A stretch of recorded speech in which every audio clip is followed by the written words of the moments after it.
Chris, thank you very much. So breaking tonight, what is next, Virginia? The nation is watching the Commonwealth right now. You've got issues of third-term abortion, blackface, sexual assault, unraveling the leadership in Virginia. Here we go again. Remember these moments in the Kavanaugh chaos? You are allowing someone who is unwilling to take responsibility for his own actions to sit in the higher court of the country. And then ultimately, not whether he's innocent or guilty, this is not a trial, but ultimately has enough questions be raised that we should not move on to another candidate. He said ultimately it didn't matter if he was innocent or guilty. But it does matter, doesn't it? Will we see similar outrage as it appears in this battle being waged again in Virginia? Tonight, Fox News can confirm that both the lieutenant governor and his accuser have now hired the same attorneys that Brett Kavanaugh and Christine Blasey Ford had. Good evening, everybody. I'm Martha McCallum. This is really quite a story. Let's go straight to Kristen Fisher, live in D.C. with the late-breaking details tonight. Hi, Kristen. Martha, Virginia's attorney general has now admitted to doing the very same thing that he said Governor Northam should resign over just 4 days ago. It's a truly stunning turn of events. Here's the statement from Attorney General Mark Herring. He says, quote, in 1980, when I was a 19-year-old undergraduate in college, some friends suggested we attend a party dressed like rappers we listened to at the time. It sounds ridiculous even now writing it, but because of our ignorance and glib attitudes, we dressed up and put on wigs and brown makeup. Well, safe to say Virginia's Democratic senators were stunned. I'm shocked and incredibly disappointed. This has been an awful week for Virginia. This week has just made me sick. You know, it's just made me sick. From Friday to now, it's just been one bit of bad news after the next, and it's all been shocking. As for Governor Northam, he's still weighing whether or not to resign after admitting that he too wore blackface. Many congressional Democrats have already called for his resignation, while others are reserving judgment. We ought to let due process take its course, and then we ought to then act once that's done. Take all these allegations seriously, investigate them, and then make a decision afterwards.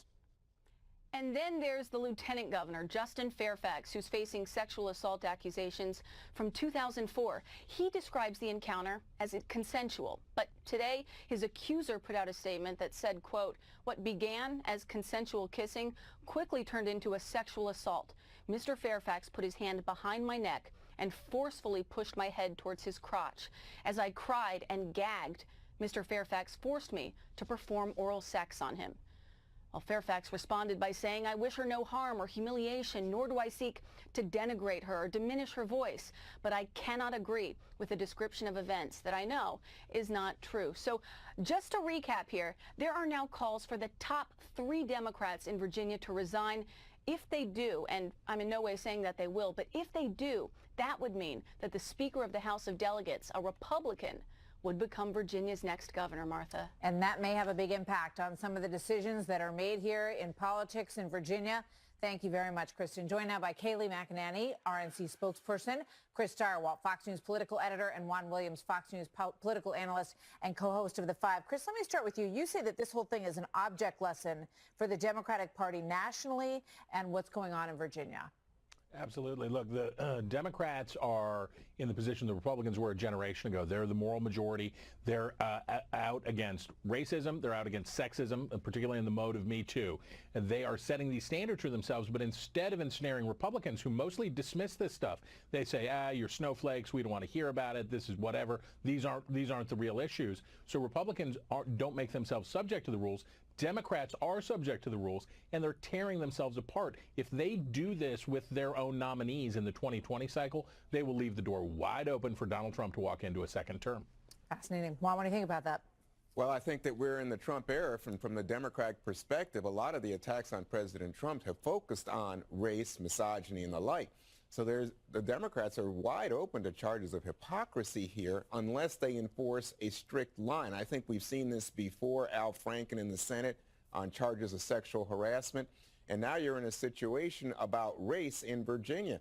I would say that today we learned about Mark Herring, the Attorney General, I think there's a big difference between Herring and what's going on with the governor, Ralph Northam, because I think blackface is always offensive, but I think in the case of Northam, his press conference where, to me, it looked like he was, you know, he first says it wasn't him, then it was him, then he's apologizing and not apologizing. He's made this all about himself.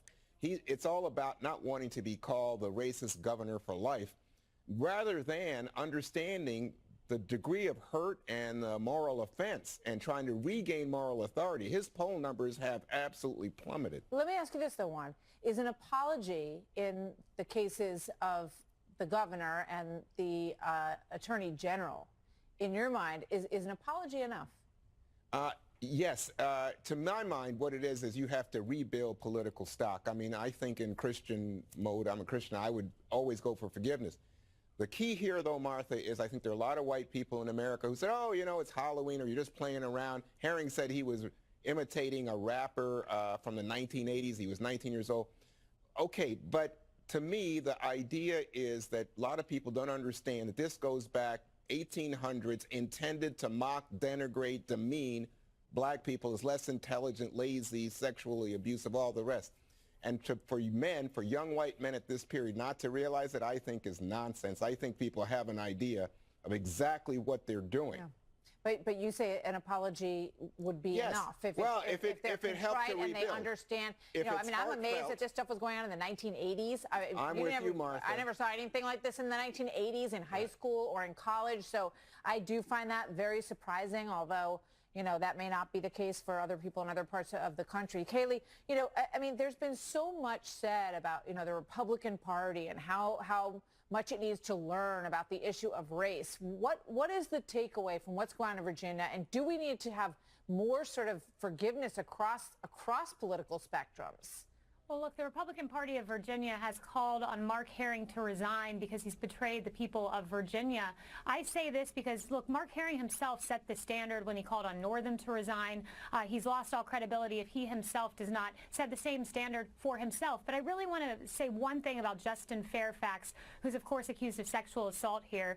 The number 4 in line is a Republican. His name is Kirk Cox. He's come out with a statement. It's in his political interest to say, hey, he should step down. But that's not what he's saying. He's saying we need to allow the facts to come out. The same thing Republicans said with Kavanaugh. But when it was in the political interest of Democrats, they called on Kavanaugh to step down immediately. You had Kirsten Gillibrand saying one accusation of credible sexual assault is enough. You had Elizabeth Warren saying withdraw the resignation. And many other Democrats, they set a very different standard. That's the problem here.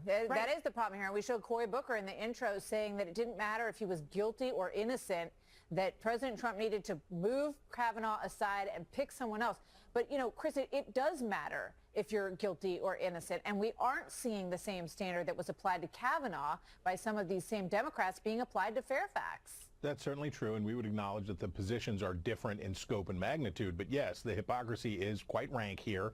And I would also say that the message, as I received it, about the Me Too movement and this moment in time where we find ourselves in a reckoning, is that women are not necessarily to be believed no matter what, but women are supposed to be heard and treated with respect.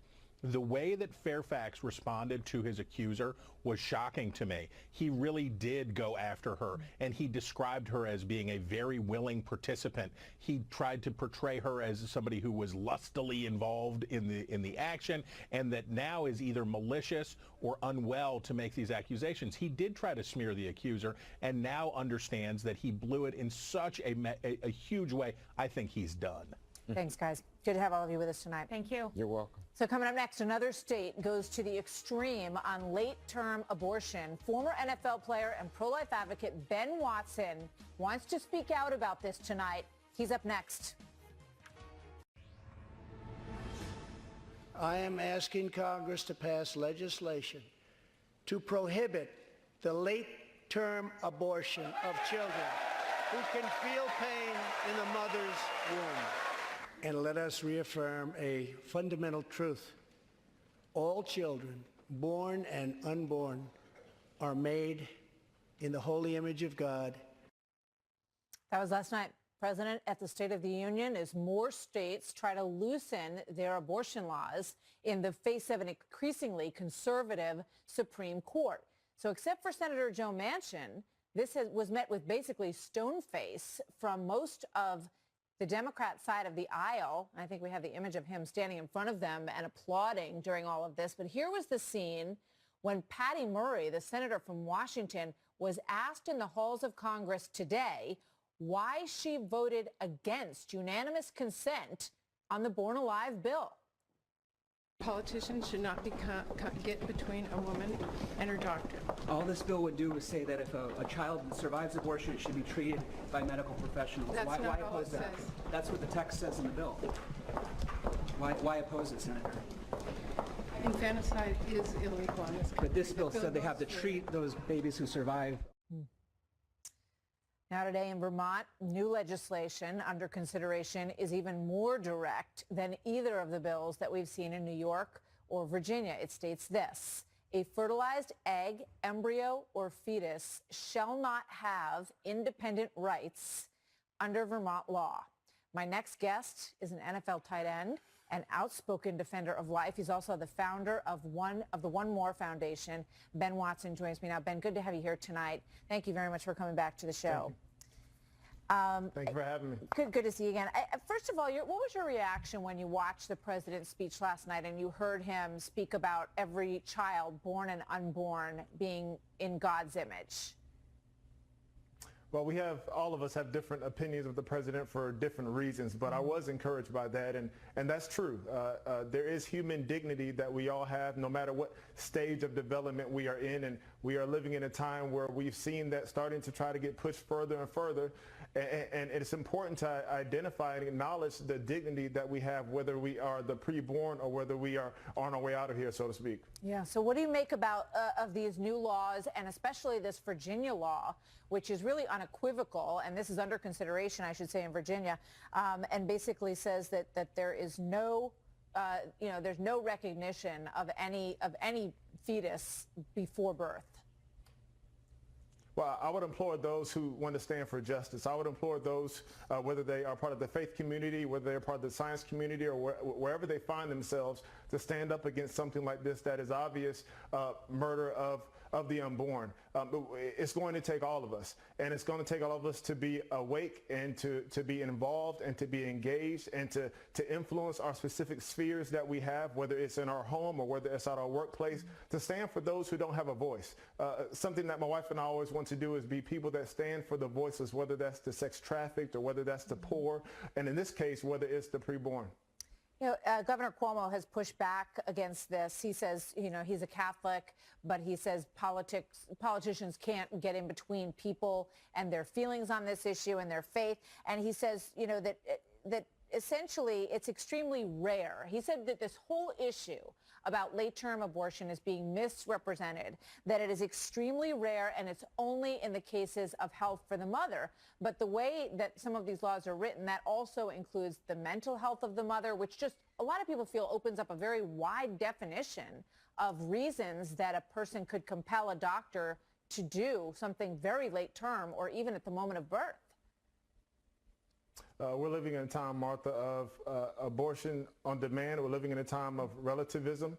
And while I would agree that hopefully these happen in very rare instances where someone will wait 9 months before having an abortion, the fact still remains that whether it's at 9 months or whether it's at 8 days or 18 days, when the heart's developing, when the baby's breathing, it's still the same life. And so no matter what the reason is, science proves it, that this is an individual entity, this is an individual person with their own DNA, with their own dreams, with their own blood type even. And so it's important to not only be people that stand for abortion as if it's some sort of political stance, which it kind of turns into sometimes, but be someone that stands for whole life. Be someone that's willing to support not only this baby coming into the world, but also to support the mother and the father that may be in crisis, whatever they may be going through. I think that it turns into a divisive issue when we simply stand for the unborn, but we're willing to neglect the mothers that are going through these difficult choices. One of the things that you make a big point about is talking to men about this. And I mentioned before the image of Joe Manchin standing and applauding, and then there were rows of women behind him who were not in favor of what the president was talking about. What's your message for men? You say even if it wasn't demonstrated for you by a father, you can be different. Look, but men are in a role of leadership in many areas. Men are protectors. We are providers. Many women would not be seeking abortions if the men involved in their lives were doing what they were supposed to be doing.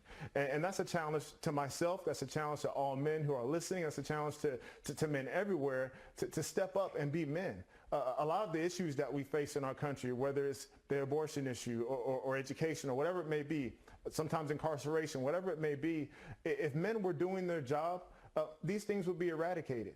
And so my message to men is a lot of times me looking in the mirror and encouraging myself as a father, as a husband, to do what it takes to stand in the gap, to step out and to lead, because manhood is really falling by the wayside. And the crazy thing is that abortion itself is really the ultimate form of sexism against women. And if men were standing up doing what they're supposed to do, much of this would be eradicated. Ben Watson. Thank you, Ben. Wise words. Always good to see you. Thank you. Good to see you too, Martha. You too. So much for Off the Record. The New York Times decided to publish pretty much everything from the president's private lunch with reporters that was supposed to be an understood off-the-record briefing before last night's speech. Jill Abramson, the executive editor who was fired by the New York... So moments after President Trump's State of the Union address, media across the country was rushing to fact-check the president, but some of it that they came up with has raised some eyebrows today. Trace Gallagher has the story.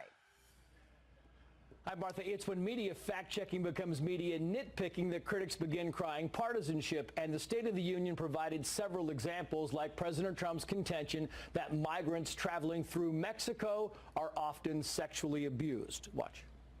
1 in 3 women is sexually assaulted on the long journey north.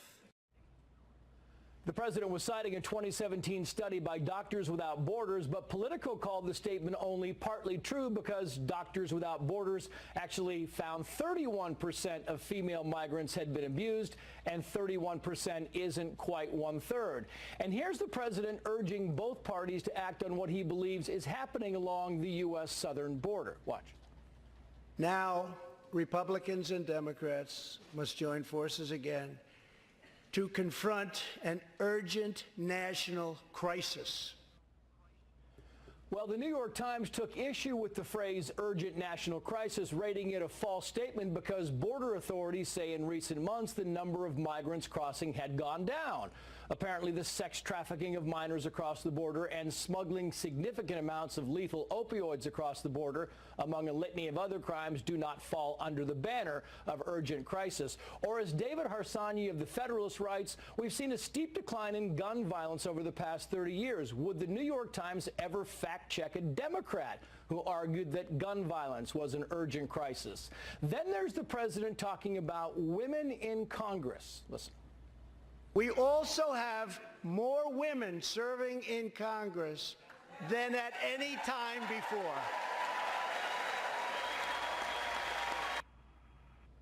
NPR tweeted, quote, fact check, President Trump praised the record number of women in Congress, but that's almost entirely because of Democrats, not Trump's party, except the president never mentioned his party. It was the State of the Union, not the state of Republicans. Martha.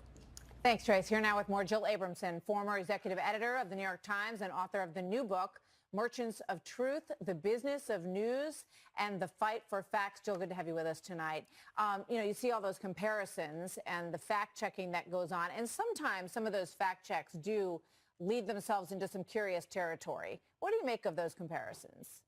Well, I think that the job of fact-checking in real time, which is what the fact-checking for the State of the Union was, is difficult, and some of it may seem, too exacting or nitpicking, but, he did make several errors in the speech, including his claim that there are more women in the workforce than at any point in history. So, I think some of it was... But that moment, for instance, when he was talking about the more women in the workforce who are members of Congress, and he sort of, applauded them and said, good for you. And then the instant reaction is, well, there's irony there because many of them were elected because they were running against President Trump, but he was still magnanimous in that moment. I don't think he was suggesting that they were there because of him. Yes, no, I don't either. And I think most of the coverage that I read about the women in white and the record numbers didn't have the kind of angle that the NPR. I also want to get your thoughts on this because yesterday I went to the anchor luncheon before the State of the Union at the White House. We were all told it's a tradition that it's off the record. Right. And there were even moments at the end of the luncheon when people raised questions. You know, would it be okay if this item is on the record, Mr. President?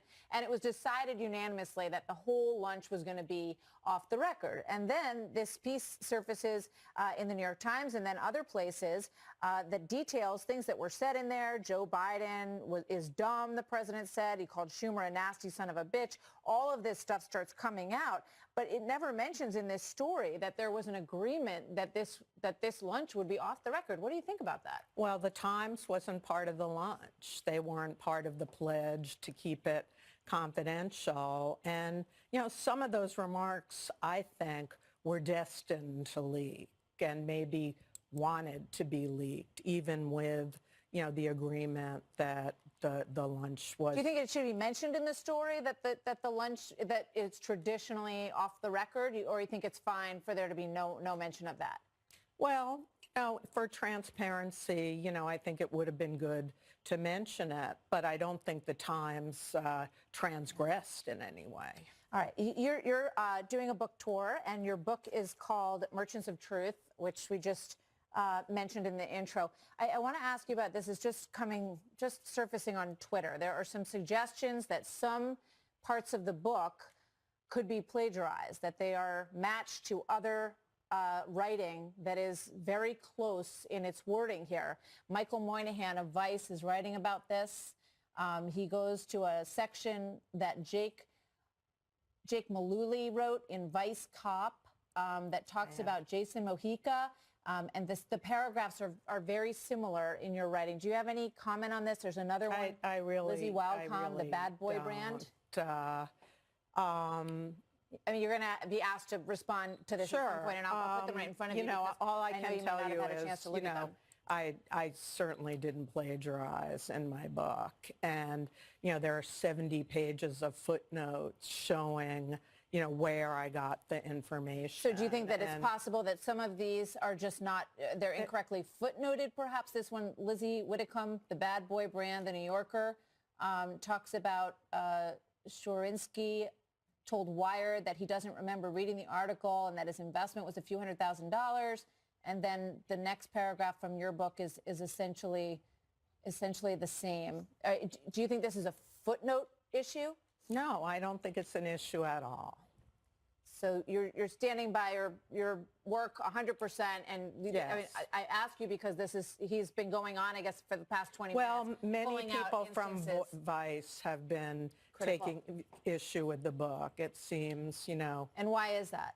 I think they don't like the portrayal of Vice, although I think it's a very balanced portrait, and I have a lot of praise for some of their journalists and some of their stories. I like their fresh approach to news.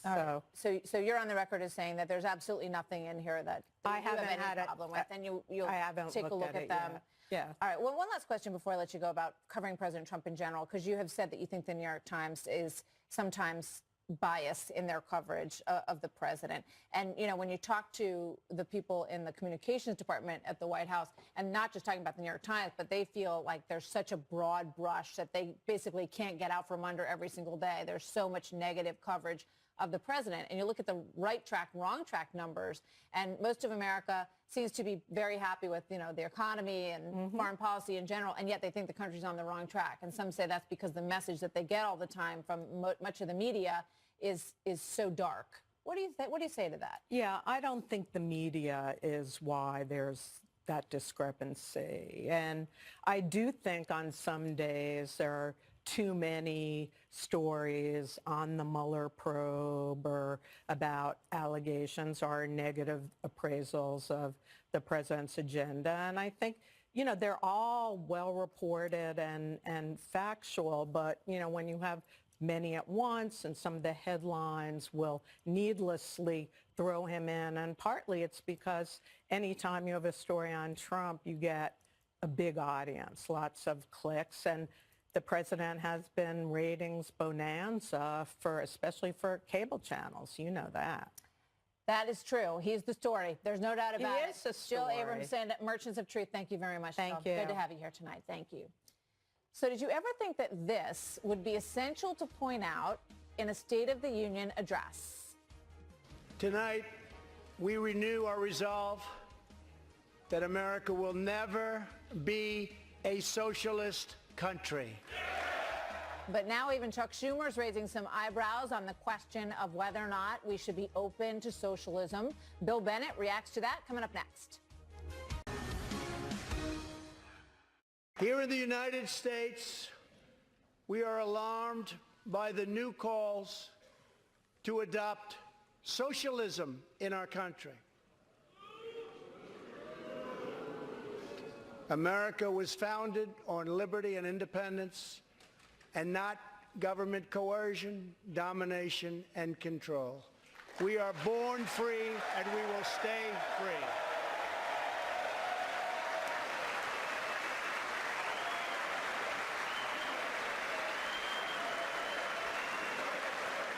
Bernie Sanders scowling a bit at those comments, as did Alexandria Ocasio-Cortez. But even Senator Chuck Schumer seemed to leave the door a little bit open on this general idea when pressed. Hold on. Do you support American capitalism, and do you think American capitalism is worth defending and fighting for? Okay, the answer is we are a capitalist country, yes, and you have to work with capitalism, but that doesn't mean you shouldn't make it better. Okay, see what you think about that. It's up to interpretation. Joining me now, Bill Bennett, former education secretary and now a Fox News contributor and host of the Bill Bennett podcast. Bill, good evening. Always great to have you with us on this story. I thought Senator Schumer seemed pretty clear on that, didn't you? Earlier in that interview, I saw it this morning, and he said, when asked, he said, well, we have a difference of opinion about how much government intervention there ought to be in people's lives in our party. And then one of the hosts of the show, Morning Joe, said, what about democratic socialism? And he said, yeah. In other words, there's a debate going on inside the Democrat Party about whether socialism should be blessed or not. This is hard to believe, truly, given the record of socialism in the 20th century. And then, of course, you had Ocasio-Cortez speaking about its merits. Yeah, let's play what she said about this, about the Venezuela comparison. Okay. Watch this. Single policy proposal that we have adopted and presented to the American public has been overwhelmingly popular, even some with a majority of Republican voters supporting what we're talking about. What we really need to realize that what is happening is that this is an issue of authoritarian regime versus democracy. And in order for him to try to, dissuade or throw people off the scent of the trail, he has to really make and confuse the public. And I think that that's exactly what he's trying to do. What do you think about what she said, Bill? No, that's a confusion on her part. Look, if you say to people free college, free medicine and medical care for everybody, some of these other schemes they're talking about, people will say sure. But then look at the fine print. Look at what socialism has done. Socialism is as socialism has done. Look at Maduro, look at Castro, deprivation, poverty, suffering. Look at the real masters of socialism. Mao, Stalin, 30, 40 million dead. There should be no truck at all with this idea of socialism. And if they want to have a debate on this, I think the president would welcome the debate. I know many of us would.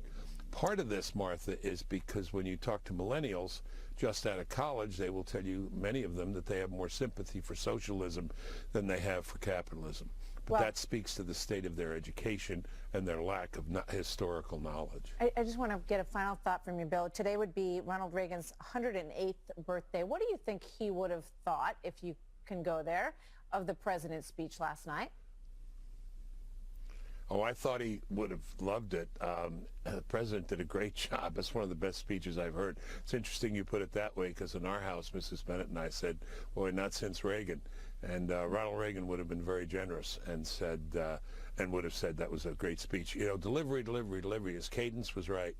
and his points were right. It was beautifully written and very well delivered, and I think it constitutes a great 2020 campaign speech.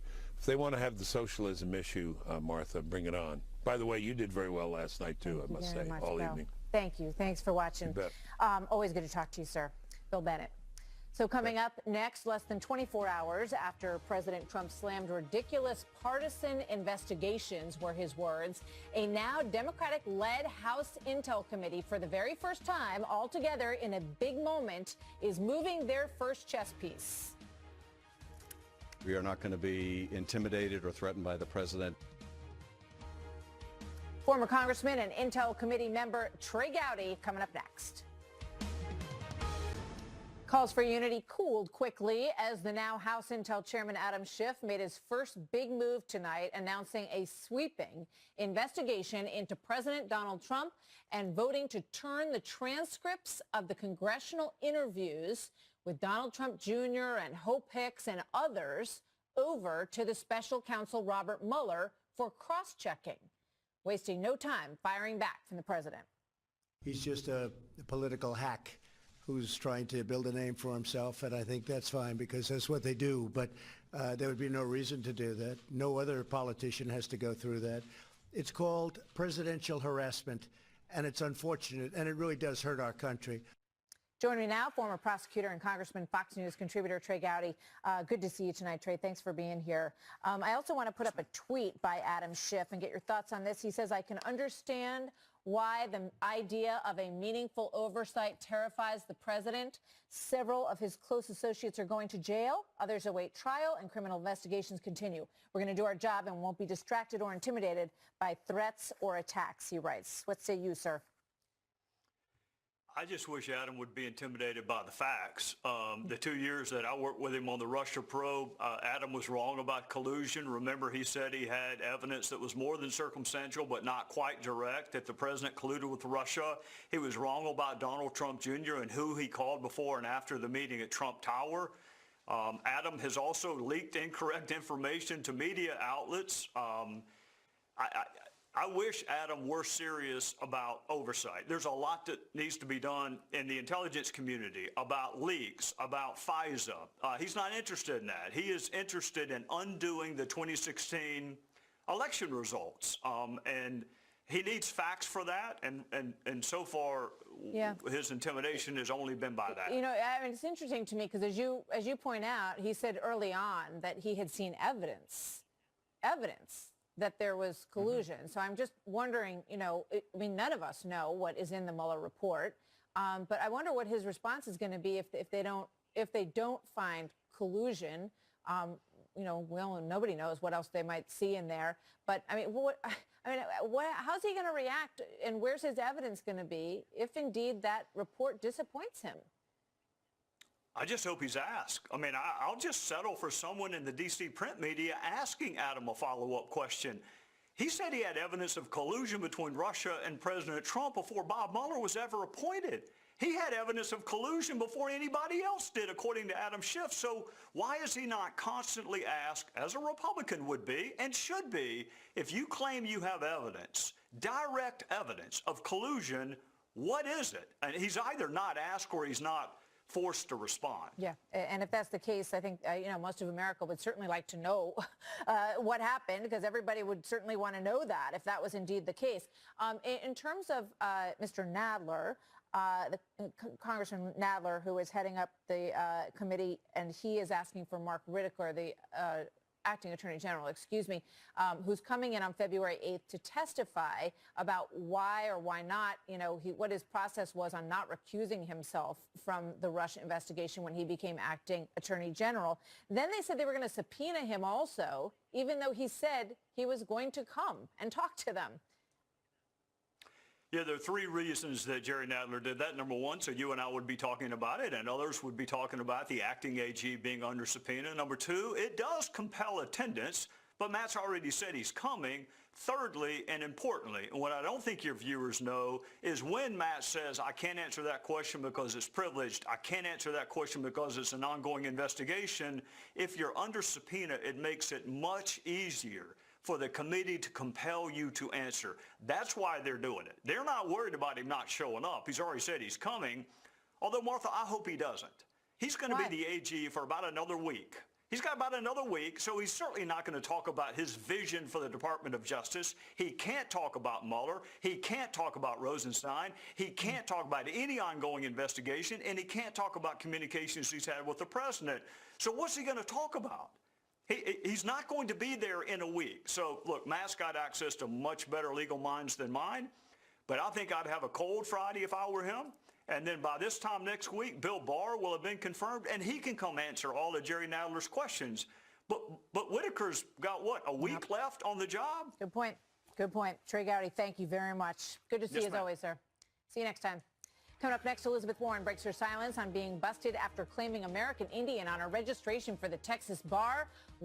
So we first brought you this story last night. Senator Elizabeth Warren listed her race as American Indian on a 1986 registration card for the Texas bar.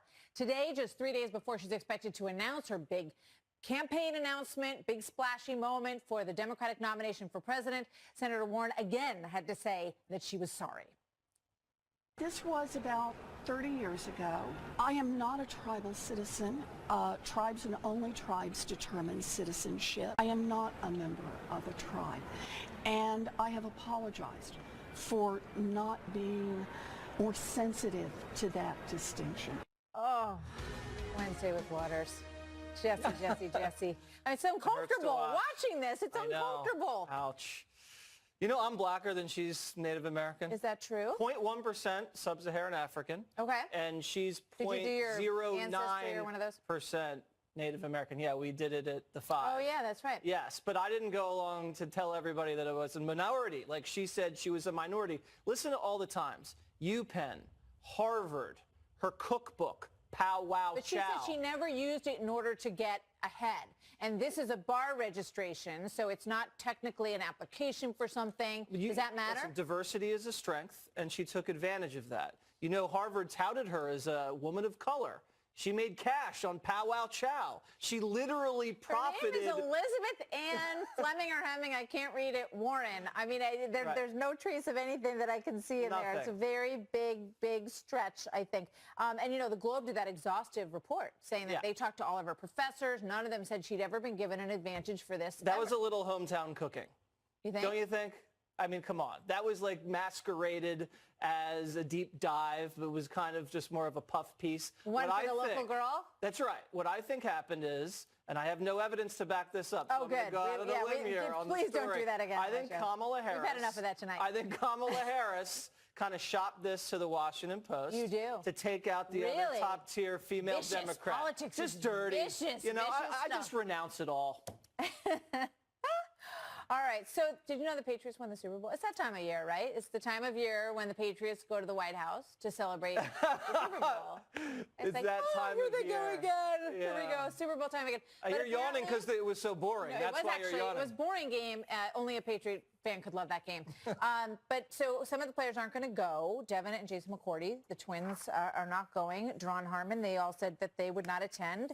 No word yet on Tom Brady. I hope he will attend. I think everyone should attend. What do you think?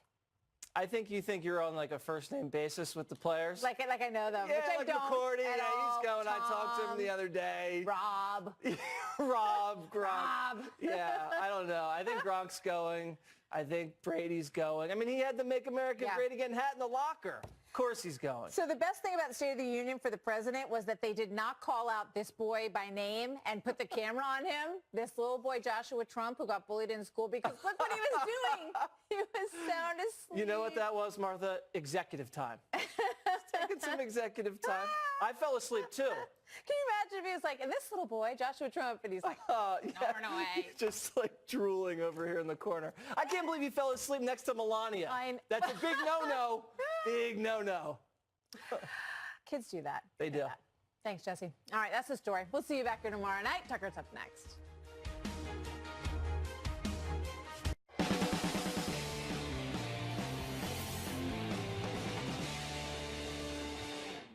Good evening and welcome to Tucker Carlson Tonight. The president delivered his second State of the Union address last night. He hit a panoramic range of topics, as they always do, everything from economic growth to childhood cancer. As notable as what he said was, though, more interesting maybe was the reaction he got. Even on topics where you'd expect to find some bipartisan agreement, record low black unemployment, for example, or the country's thrilling and totally unexpected energy boom that has made us independent, Democrats, as they heard these words, sat in angry silence. Watch this response to the suddenly controversial suggestion that it's wrong to kill children. I am asking Congress to pass legislation to prohibit the late-term abortion of children who can feel pain in the mother's womb.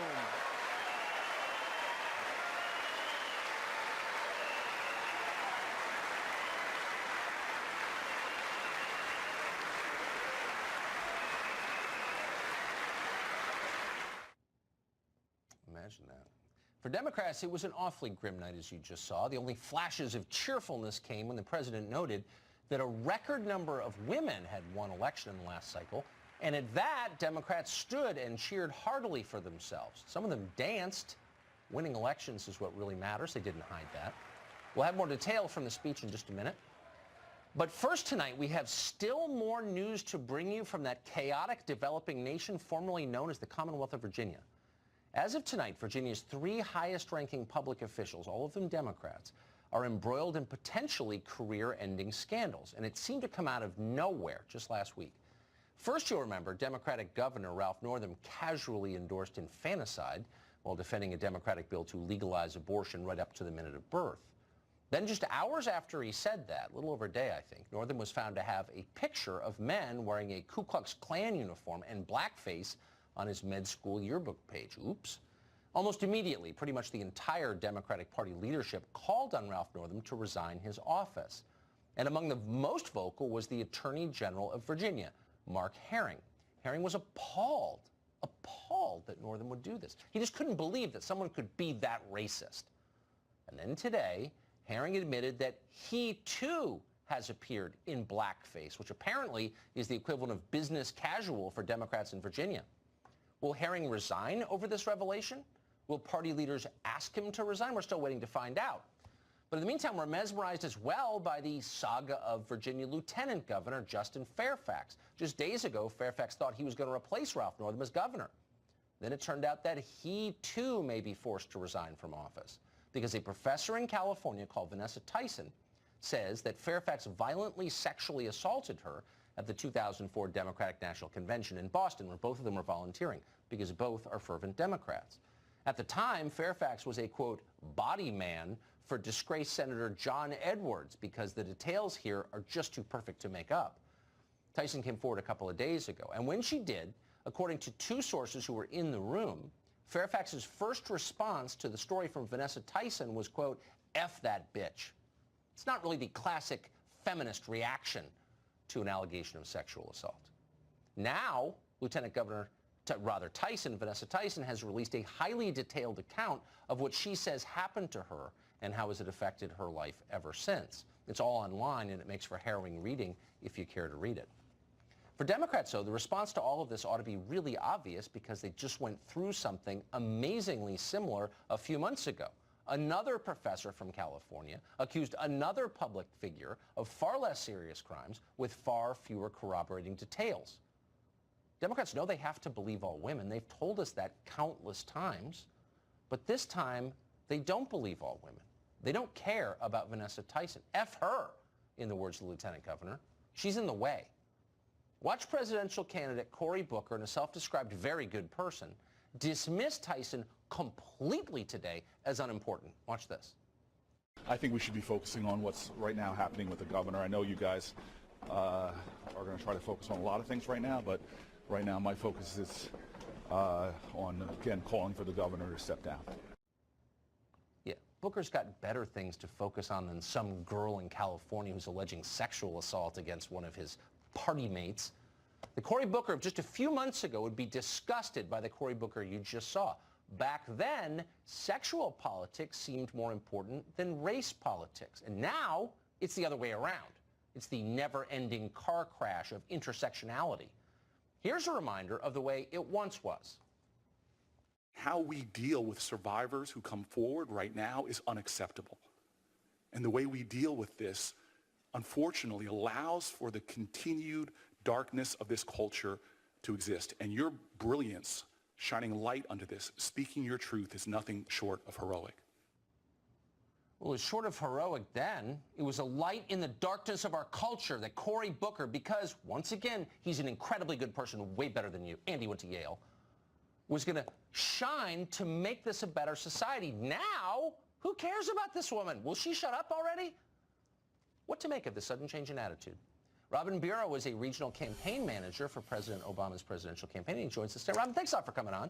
So I'm a little bit, as someone who has sat figuratively at the feet of Cory Booker in an effort to learn how to be a truly good person like he is, to achieve the kind of enlightenment he has, I'm a little surprised by the abrupt change of tone from you're a hero for coming forward with your allegation of sexual assault to shut up, honey, we've got better things to, quote, focus on. What would account for that? That's really terrible. Optically, it doesn't get a lot worse than that because, as you said in the lead of the segment, we just went through this with Judge Kavanaugh. So, you know, Democrats and any politician needs to be consistent with their message, regardless of who's being accused. Yes. I'm proud that I was very consistent with Judge Kavanaugh and said he's entitled to due process, innocent until proven guilty. So, you know, I think that these allegations should be taken very seriously. I'm glad that the Democratic Party of Virginia is taking them seriously. Does he need to be removed from office right now? I said no when Judge Kavanaugh, when the same question was asked of me. So, you know, he's entitled to due process, but it's not looking good right now in Virginia, Tucker. No, it's not looking. You have a marvelous way with understatement, which I admire. No, it's not looking good in Virginia. I would say that's true. What is with all the blackface? I mean, what? Anyway, no, but it's a serious question. So there are Democratic leaders who are saying we are, quote, taking this seriously. But how many have called Vanessa Tyson, who, and I'm not advocating for her position. I don't know the answer. I do believe in due process. Sure. Fairfax could be absolutely innocent. Maybe he is. But when these allegations were made against Republicans, you saw Democratic senators, Mazie Hirono and the rest, call up the person making the allegations and say, we'll shelter you. What can we do to help you? We're on your side. Tell your story. As Booker just said, you're heroic. Are they calling Vanessa Tyson, do you think, tonight? But I wonder if we're for due process, then why are all of us demanding that Ralph Northam, whom I think should resign for his support of infanticide, but on the question of his yearbook page, before we even knew, or before he even knew whether it was him in the picture, people were saying you should resign before he could even offer an explanation. So that's not exactly due process, is it? Or even like enough knowledge to judge? Here's where the tipping point was for me with that. He first said that it was him in the photo. Yes, then he backtracked. So at that point, he's a public servant. He lost the public trust. So once you lose the public trust, it's just over. He's got to go. I have some I don't know if I would take this seriously or not, but I understand that he's seriously considering changing parties now to an independent because he's lost so many friends on the Democratic side. I might believe that. But, you know, by and large, they've got some serious issues, and it's going to have ramifications for my party. I'm concerned about that, Tucker. I agree, and I would correct you. There are no friends in politics, merely allies, momentary allies. Then what do you make of this character Herring, who's the chief law enforcement officer of the state, who told us a couple days ago that Northam needs to resign because he wore blackface and that's racist? But, oh, wait a second. I guess like a lot of Democrats in Virginia, he wore blackface too. So why shouldn't he resign as well? And, you know, he called for the governor to do the same. Which blows my mind because he knew this photo was out there. To his only credit, his only redeeming quality here is that he told us this himself. So perhaps you could make the argument that he hasn't lost the public trust because he came forward with this information, said he dressed up as his favorite rapper, Curtis Blow. Okay, I got it. And that was 1980. I understand. I'm more concerned, Tucker, for the youth of today. You know, you and I, at our age, we didn't have camera phones. It was Polaroids. But I'm concerned about the youth of today with the technology. Also, I mean, not to brag or anything. I wasn't wearing blackface, but you know, maybe that. No, I'm waiting for Cory Booker. I think I dressed up as Kiss. I'm waiting for Cory Booker to weigh in on this Herring guy. I don't think he's going to be quite as racist because there's a Republican in line after him. So I think Cory's going to be okay with that. But I got to check our moral oracle tomorrow morning. I will. Robin Bureau, great to see you. Thank you. Thank you, Tucker. So what does the Vanessa Tyson story tell us about the current standards among our ruling class for allegations of sexual assault? It's a real question, an important one. Francie Hicks has considered questions like this for a long time. She's a former federal prosecutor, and she joins us now. So, Francie, you're watching this unfold. 3 different stories, 3 different standards, shifting standards. For the rest of us eating popcorn with jaws open, what do we conclude? Well, Tucker, I think it's very concerning when I see the rank hypocrisy among the so-called moral and thought leaders of our country in Hollywood, the Democrats, the Senate Judiciary members who went after Kavanaugh and said, #I believe her, and that's what we always have to do. We always believe the woman. We believe her instantly. And that is not happening here. The silence on that side is deafening, and I really am appalled by it. What do you think accounts for it? I mean, it was pretty unequivocal. And let me just say for the record, I don't want to be a hypocrite myself. I thought that Kavanaugh deserved due process. I don't think we should believe all women. That's insane. We shouldn't believe all men or believe all anybody. People lie. And that's why due process matters. So I just want to be clear. I'm not, but Democrats were as clear that we just axiomatically believe women. What accounts for the change? Well, it looks like politics to me, Tucker. And as a prosecutor, you have to look at things neutrally, no matter who the person is that you're considering prosecution of. So when you looked at the allegations against Justice Kavanaugh and when you looked at the allegations against Lieutenant Governor Fairfax, you have to look at them with the same eye. That is, for me as a prosecutor, would I bring this case? Does this make a prosecutable case? Are the allegations credible? What do both parties say? And that is not what is happening today with Dr. Tyson's allegations. They're not even talking about them, much less assessing them for credibility. So, I mean, if we politicize, and clearly we have, even the process of reporting a potential crime, I mean, what effect does that have? People feel like they can't go to authorities if they're from the wrong party or it has the wrong political effect. I mean, that's pretty corrosive, no? Well, it is. It has very deleterious effects on victims.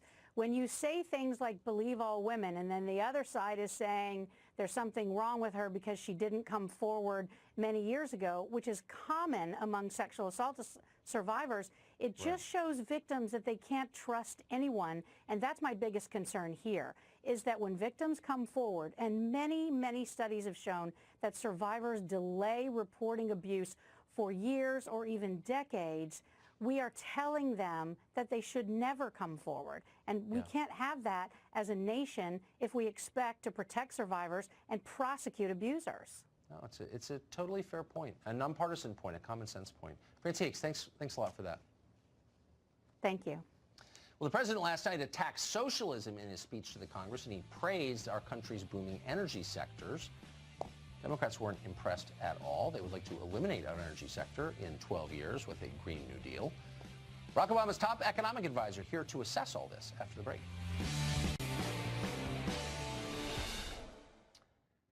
Socialism is in the news for the first time in a long time. Senator Bernie Sanders of Vermont and now Congresswoman Alexandria Ocasio-Cortez of New York have become pretty famous for calling for socialism in this country. And the president used his State of the Union last night to respond to them directly. Here's part of it. We are alarmed by the new calls to adopt socialism in our country. America was founded on liberty and independence and not government coercion, domination, and control. We are born free and we will stay free.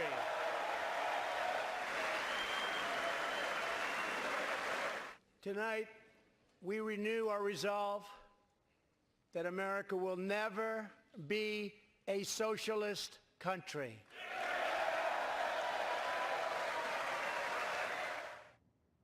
Darn, said Bernie Sanders. He wasn't impressed. He sat and looked even grumpier than usual, which is pretty grumpy. But then in case you needed more evidence, the Democratic Party is actually a lot more divided than they tell you on CNN. Senator Chuck Schumer of New York applauded that line, or seemed to. Well, there was more agreement from Democrats on the question of America's energy sector, which is now the strongest and most important part of our economy. They're opposed to the whole thing. The United States is now the #1 producer of oil and natural gas anywhere in the world.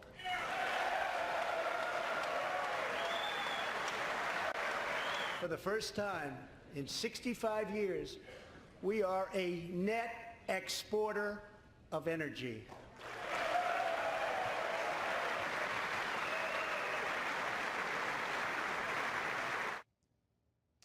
So that means that after a century of relying on a series of unstable, creepy Middle Eastern countries who hate us and support terrorism, America is now where we all said we wanted it to be, energy independent.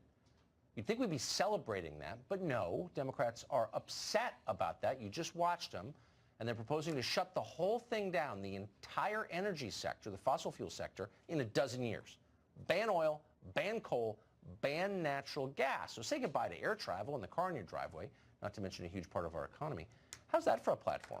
Austin Goolsbee is an economist at the University of Chicago. He chaired the Council of Economic Advisors for President Obama. He joins us tonight. Austin, thanks a lot for coming on. So I'm confused by this. Yeah. I understand that there are some forms of energy that people find preferable to others. That's totally fair. But the United States is now, by some measures, the biggest energy producer in the world, a net exporter of it, no longer dependent upon Middle East oil. This was the goal we were striving toward. We achieved it, and Democrats look mad about that. Why? Well, I don't believe that Democrats are mad about that. And the growth of oil and gas and the shale revolution long predated President Trump. Oh, no, you're missing it. I'm not, it's not about Trump. And I'm not saying Trump invented fracking. I'm not making a partisan point. I'm just saying this was a bipartisan goal. I heard Chuck Schumer talk about it. I heard lots of Democrats. We have to get off the Middle Eastern oil dependency that is forcing us to finance terrorism. They said that. We've done it. They hate it. Yeah, but and I just think, like, are they really rooting for the country at this point? Okay. No, it's not that it's bad for you. You're confusing two types of energy. One is about oil and fuels that are predominantly used in cars and transportation. The other is about electricity and the generation of electricity, which is about the use of coal, natural gas. And there's been a huge increase, as you know, in wind power and solar and a lot of renewable sources of energy. No, I'm not confused. We can, all of those things, the wind, the solar, the hydropower, those are in the United States. So that's your allegation that we're talking about throwing out the window progress we've made towards self-sufficiency is not correct. I'm actually not making the allegation. I'm merely reading the plan for the Green New Deal, which is available online. It may be revised. I think it will be because it's literally insane and anti-American. But here's what it says in case you haven't read it, and I know that you have. We need to get rid of all fossil fuels in 12 years. And that would mean no cars, and it would definitely mean no air travel, period, because there's no solar airplane. So that is the position that lots of Democrats have endorsed, and you know that I'm telling the truth. And what is that? That's crazy, and you know it. That sounds extreme. I know that you have selectively chosen one. There are many different Green New Deal plans, and you have chosen one that you feel is the most extreme, and you're then saying that's what the Democratic Party represents. Hold on. Okay, look, I'm not saying every Democrat agrees with that. I think most Democrats don't agree with it because they know it's nuts. Any adult who looks at it will be afraid of that. But they don't have the courage to say to the rising stars in the party, like AOC and Bernie, come on now. Only a tiny percentage of our power is produced by renewables. We can't do this in 12 years. This would wreck the economy and put 10 million people out of work. And they don't have the courage to say that. Why? But, I mean, is your view, Tucker, that we should therefore not do anything to support or promote clean energy sources in the United States? That's not the case. I'm making this not the view. I'm not the one who's come out with a plan saying... But I'm asking you, because that is the position of President Trump in the White House. Okay, look, I'm saying there is a plan that has been discussed in some detail on Meet the Press over on the other channel that calls for eliminating the entire fossil fuel industry in 12 years. And so it's not like it's not like some leaflet I found on the subway, okay? This is a real thing in the heart of the Democratic Party, and no one will say it's nuts. Do you take the subway, Tucker? If you take the subway, I'll be impressed. It's called the Metro here, and you're dodging the question. Which is, I'm that's not insane, the comma, you didn't is it ask not? A question. You're is just making statements. Why won't anyone call that what it is, which is reckless, crazy, and anti-American? I mean, it's not hard. Their argument. Look, Tucker, I'm an economics professor. I'm not a fan of socialism. Socialism doesn't work. But you are not doing a service to when the people who advocate the most extreme version of the plan, which are the ones you're seizing on, their argument is that through research and massive investment, we will get the costs of these alternative fuels and renewable sources of energy down below what the costs of fossil fuels are today. So it's not like going out tomorrow. That is an argument. I haven't heard anyone. Okay. I mean, I would encourage our viewers, if they think I'm exaggerating this for theatrical effect, to just look it up. I mean, this is what they're saying. I agree with you. They'll change their views because it's crazy, but I just think it's important to call it crazy a crazy. Professor, I believe great it's to see you. unrealistic, the way they've stated. Okay, good. But Good. if there are improvements to cost as they predict, then it wouldn't be crazy. Yeah, okay, we'll see. Thank you very much, Austin Goolsbee. So how did the rest of the country react to the State of the Union? Ed Henry knows because Ed Henry knows all. Not all, but Tucker, this story you are going to absolutely love. The best part is that the on-air talent at CBS and CNN looked like they were forced to eat a really bad bowl of porridge as they revealed the results of what they call snap polls, Insta polls, showing that among the people who watched President Trump's speech, big majorities, wait for it, actually liked the speech. Now, we've got to be crystal clear at the top. These were the so-called snap polls that are not giving us a wide swath of the electorate, just a tiny little snapshot of the people who actually watched the speech. Millions of people, but it's not the entire electorate. And if the polls showed the public hated the speech, you can imagine some anchors might have reported that bad news with glee. Instead, the CBS poll, for example, showed among those who watched the speech, 76% approved of what the president said overall. And get this, 72% said they specifically approved of the president's ideas on immigration. CNN had an instant poll. 59% said they were, quote unquote, very positive about the speech. 17% said they were somewhat positive. That gives the president a 76% positive rating. So it seemed like CNN and CBS maybe were surprised by the results. Watch. So I just want to stress here that for a State of the Union address, the president's partisans, his supporters, tend to turn out to watch the speech. This is true of a president of either party. So tonight, we saw a heavily Republican-skewed audience turn out to watch the president's speech. But look at this, a very positive reaction from those who watched the speech tonight. 59% very positive, 17% somewhat positive, 23% negative. Instant poll here following the president's State of the Union. 76% of speech watchers said they approved of what they heard. 72% said they approved of the president's ideas for immigration. Very solemn looking indeed that the results were positive. We're going to discuss it a little more tonight when I fill in for Shannon Bream, 11 p.m. Eastern tonight, Tuck. And guess who will be watching that? Me and everyone else. I love it. Ed Henry. Thank It's you. great to see you. Thank you. As Ed just reported, the news media was far less receptive of the president's speech than the general public was, as you'd expect. It wasn't just the anchors. Guests on the other cable networks were horrified. They barked and bellowed as their fellow panelists nodded in bovine agreement. Ooh, okay, yeah, you're right. Like this. I saw this as a psychotically incoherent speech with cookies and dog poop. He is demonizing people who are immigrants in a way that was appalling. There is nothing that was said last night that is credible, believable, or memorable. That the President of the United States at this moment in the world did not mention climate change in even a sentence is just, frankly, a disgrace. It's just a disgrace. They should talk about my pet issue. They should be required. It's disgraceful. But those assessments were sober, really, compared to the ravings of the former CIA director, John Brennan. Here he is. I think Donald Trump raised to a new level the demagoguery, the hyperbole, the chauvinism, and even the misrepresentation on a lot of the issues, including on the foreign policy and national security front. So think about that. It's John Brennan on TV. If you wanted to reassure Americans that their core institutions were stable and competent, the so-called deep state was just a paranoid fantasy. Everything was fine and totally on the level. If you wanted to convince the public of that, you probably wouldn't give John Brennan a TV contract, because John Brennan's last job was running the CIA, the most powerful intelligence agency in the world, and yet here about 20 minutes later we watch him play the part of the unemployed political consultant hack, repeating the dumbest possible partisan talking points on late-night cable.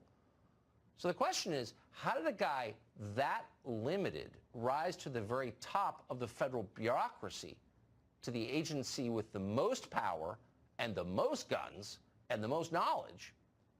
And what exactly did he do with all that power? Those are the questions you might ask yourself about John Brennan after watching him on TV, and it's not reassuring at all.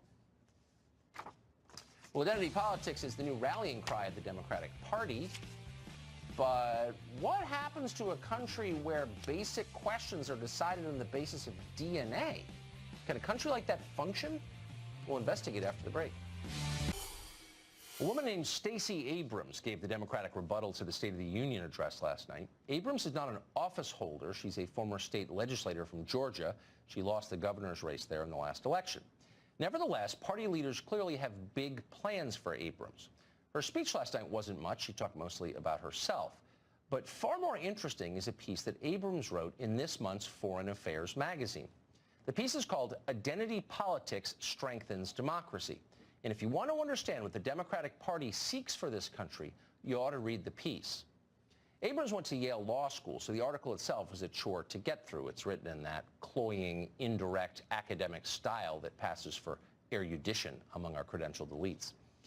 Lots of meaningless adjectives, very few declarative sentences. But you'll get the point anyway. It's crystal clear. Quote, by embracing identity, Abrams writes in the final sentence, Americans will become more likely to grow as one. So ponder that for a second.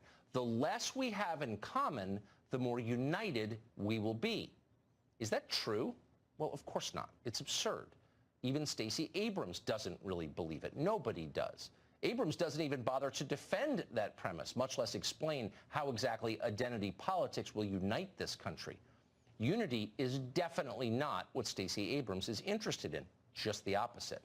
What she's selling is bitter division. Abrams spends the bulk of the piece calling on what she describes as the marginalized to unite against the, quote, dominant groups. So who is marginalized and who is dominant? That's not a small question. In the scheme of identity politics, it's the only question that matters. Everything rides on who's the victim and who's the oppressor. That's the entire equation. And Abrams spells out the answer in very clear language. The marginalized, she writes, include, quote, women, Native Americans, African Americans, immigrants, and the LGBTQ community. The dominant are everyone who's left. So do the subtraction. That's only one group. You know exactly who they are, and so does Stacey Abrams. She says these people, these unnamed people, are responsible for the suffering of everyone else, and we need to overthrow them. She uses the language of violence and war to describe what must come next. Quote, politics is the most affected method of revolt. Revolt. People get hurt in revolts. That's the nature of revolts. Stacey Abrams knows that. She wants one anyway. She doesn't hide it. Demagoguery like this would make a certain kind of sense if your only interest was in winning elections and you didn't care about what happened afterward. That's where Democrats are right now. The Democratic Party is a highly unstable collection of interest groups, many of them with radically different interests and goals. It's not a natural coalition. There's no reason all of these groups should be voting for the same candidates in every election. The only way to keep a fractious group like this together is by inventing a common enemy that everyone can oppose. You're one of us if you hate these people. Now, this often works in the short term. It worked for Democrats in the Jim Crow South for about 100 years, and that's why they still do it. The problem is that these people, these dominant groups, as Stacey Abrams says, aren't some foreign invader from a faraway land. They're your countrymen. You're not supposed to hate them or hurt them or revolt against them. They is us. We're in this together. We're all Americans. That's the most important thing, really the only important thing. Stacey Abrams doesn't see it that way. Neither do the leaders of her party. They think they can win the next election by telling Americans they must hate their neighbors for the color of their skin. It's possible this will work one more time. But then what happens after the election? Abrams doesn't answer that question in her piece. She doesn't care. But the rest of us should think about it. No election is worth the hatred and the division of identity politics, not if you plan to live here anyway. Elections in this country used to be based on issues, or that was the common agreement anyway. But what would happen to a country in which power is allocated on the basis of qualities you couldn't control, things you were born with, your skin color, your gender, your genetics? That would be called identity politics. The Heritage Foundation's David Azerrad has been studying this question, and he joins us tonight with the answer. David, thank you very much for coming on. So what happens to a country that is run with identity politics? In the short term, it kind of works because the majority group doesn't play along with it and kind of keeps quiet and does the public self-flagellation to atone for the sins of the father. But in the long run, it's untenable. How much longer until whites say, why don't we get to have an identity? And the day that happens, then you get some form of Yugoslavia, Rwanda, you get balkanization, and you get ethnic tribalism, groups fighting against one another. So it's tenable in the short term. I just don't see how you can still have a country in the long run with identity politics. And the great paradox is, it may well create, namely white nationalism, what they claim to oppose today. Well, I don't think there's any question. And I think that's really something to fear, just to be really clear, because of the results. So have you ever seen it? So Stacey Abrams, but it's not, I don't mean to pick on Stacey Abrams, she represents a much larger group of people who tell us the same thing, which is, this works, we must embrace it. The question is, does it work? Have you studied this question extensively, you're a scholar. Is there a country in which this way of looking at the world has produced a stable nation? I mean, you hit on it in your previous remarks. Diversity is not a strength in politics. I mean, a strength in politics is unity. I mean, if you want to have a strong, united country, you want the citizens to be united. Now, we'll have a free country. You don't want everyone to be the same. You need to make an allowance for pluralism. But it is not good to promote division. I'm fine with having hyphenated Americans. What bothers me is if you emphasize the part that comes before the American part. I think you can recognize hyphenated Americans, but you emphasize the commonalities, the shared history, the shared devotion to Republican principles, the love of country. And if there is one thing that identity politics is very strong on, is making you hate your country, making you despise your past, making you hate your fellow countrymen. Last question. If you and I hate each other over qualities we were born with and can't change, how is our division ever reconciled? How do we fix the problem between us? I don't think it can be. That's why I preferred the left we used to have in America, and Bernie Sanders is kind of the last gasp of it, that looked at class divisions. And you still get pretty contentious politics with class divisions, but there's upward and downward mobility. You can't immediately tell which class you belong to. You can still have a country with progressive class-based politics. You cannot have a country with identity politics, and I should add, open borders. David Ezra, very smart analysis. Thank you for that. Thank you, Tucker. Nearly 10 million immigrants arrived legally in the United States since 2000. 10 million more come in every year. This show has taken a pretty tough stand against a lot of kinds of immigration, but we should also say, because it's true that a lot of people who would help this country and ought to be allowed to stay here are prevented by the government bureaucracy from doing so. After the break, we're going to meet a Harvard graduate who spent more than a decade trying to get a green card, but for reasons that weren't clear and incredibly stupid, didn't. So before she leaves this country, she joins us next. Legal immigrants enrich our nation and strengthen our society in countless ways. I want people to come into our country in the largest numbers ever, but they have to come in legally. So the president wants more legal immigrants. We already get a lot of legal immigrants. Nearly 2 million came to this country in 2017, and most of them came on the basis of a single fact. Did someone from their family get here first? So basically, it's a system based on genetics rather than merit, and that has a downside, one that we have not talked about very much on this show. Many qualified people who should be living here and would benefit the United States if they did are denied admission or the ability to stay. Christine Michaelagic is one of those people. She did not make the cut. She spent a decade following the rules. She went to Harvard. She speaks fluent English. She's highly qualified. She spent 14 years applying for a green card, and then she moved to London. She joins us tonight. Christine, thank you very much for coming on. Hi, Tucker. Thanks for having me. So you didn't, I mean, you already seem American, I would say. I guess you spent that long. Thank you. What did you learn about the system? What does the system value? Who gets in on the basis of what criteria? Sure. And the trouble with the legal immigration system is that at the moment, it really only privileges families. 70% of green cards are given to people because of their family and whether they have a connection to a citizen already. And that's fine. You know, you should be able to bring in a spouse. But the problem is that there's a really big imbalance. Only 10% of green cards are given to people because of their jobs and their skills. So did they say to you, you're clearly dangerous, or we think you're going to go on welfare? Do they even care about that, or do they just say you don't have a relative here, tough? Well, no, that's the difficult part of it. So I spent 12 years working to be eligible to apply. So I came here for college, I got all the right jobs, I got my employers to sponsor me, I waited in line, I seemingly did everything right. And then we applied. It took 2 years for them to answer. And then at the end of the day, it all came down to a government bureaucrat feeling like he didn't like what he saw. Would it, I'm sure you've been asked this before, Sure. Would it not simply have been easier to go to Tijuana, I'm serious, and cross over and disappear into the huge, unaccounted mass of illegal aliens in our country? I wanted to do it the right way. Okay. So I wanted to follow the rules. Were you rewarded for that? No. Oh. So I did have lawyers who suggested semi-seriously that I should just marry an American because that was easier than following the rules, but I didn't want to do it that way. So I wanted to do it the hard way, the long way, the honorable way. I wanted my life in America to start off on the right foot. And unfortunately, that didn't work out.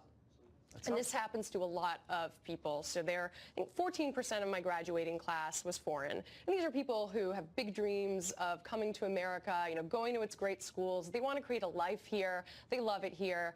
And then once they graduate, they have to leave. And most of those people, most of those 14%, now live elsewhere. And they can go elsewhere. They can go to Canada. They can go to the UK. They can go to Australia, New Zealand, because America makes it so hard to stay here if you're applying on the basis of your skills and your education. If you're impressive. Last question, based on what you've learned, your English is perfect, native. Thank you. You obviously love America. You spent more than a decade trying to stay here. So you're assimilated in a way that is meaningful. They didn't care about that? Assimilation does not count. And that's a really unfortunate thing, because when you're actually applying to become an American, when you're applying for citizenship, there's a citizenship test. You're asked questions about the Constitution, you're asked questions about the Founding Father, you're asked all of this in English. But when it comes to visas and green cards, that doesn't play a role at all. Well, our loss is London's gain. Thank you very much, Christine. Thanks Good to very much see for you. having me on the show. Elizabeth Warren.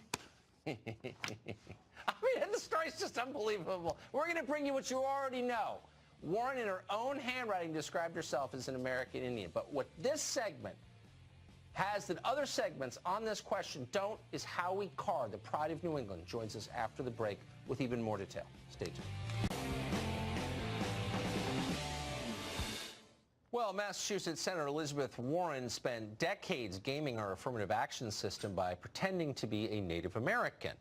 She submitted plagiarized recipes to an Indian cookbook called Pow Wow Chow. We cooked one of them on this show. Not that good, actually. Then she claimed her parents were forced to elope because her racist grandparents refused to accept a Native American in the family. And then she took a DNA test to prove that she was, in fact, an American Indian. And the results showed that she may, in fact, be 1 out of 1,024th Indian, which is, for the record, much less than you are. Well, the latest update in this bizarre saga comes in the form of a 1986 form Warren filled out for the State Bar of Texas. In it, she clearly states that she's an American Indian. Warren spoke to reporters about her ancestry just today. When I was growing up in Oklahoma, I learned about my family the same way most people do. My brothers and I learned from our mom and our dad and our brothers and our sisters, and those were our family stories. But that said, there really is an important distinction of tribal citizenship. I am not a member of a tribe. Well, she's not a member of a tribe. Cleared that up. Howie Carr is a radio host, author of the new book, Kennedy Babylon, and, of course, The Pride of Boston. So, Howie, I saw this. I almost felt sorry for Elizabeth Warren because, obviously, it's over and she's disgraced. But then I thought the Boston Globe made this lie possible. What have they said? They've covered for her for years. They've defended her. How are they responding to evidence that they were lying all this time? Well, they ran a story in September just kind of trying to cover for her, and they basically rounded up all the usual Democrat suspects at all these law schools saying, oh, no, it had nothing to do with with her being a Native American. It had to do with her great credentials. But, you know, there's nobody at Harvard Law School or Yale Law School or University of Pennsylvania that come from the University of Houston and Rutgers Law School. No knock on those schools, but that's just not where you get these people from. You know what's coming out here, I think due to opposition research, Tucker, is we're starting to find out the outlines of this grift. You know, it starts like a small-time criminal, you know, starts off with shoplifting. She starts out with that cookbook, the plagiarized recipes. Nobody calls her out on it. Now she files this application with the Texas Bar. Nobody calls her out on it. So she just keeps upping the ante. And so a year later, she puts in that she's an Indian in the American Law School directory. And ding, ding, ding, Tucker, you know what happened? She's suddenly at the University of Pennsylvania Ivy League Law School. Then she's at Harvard making major wampum for many moons. You know, $350,000 a year.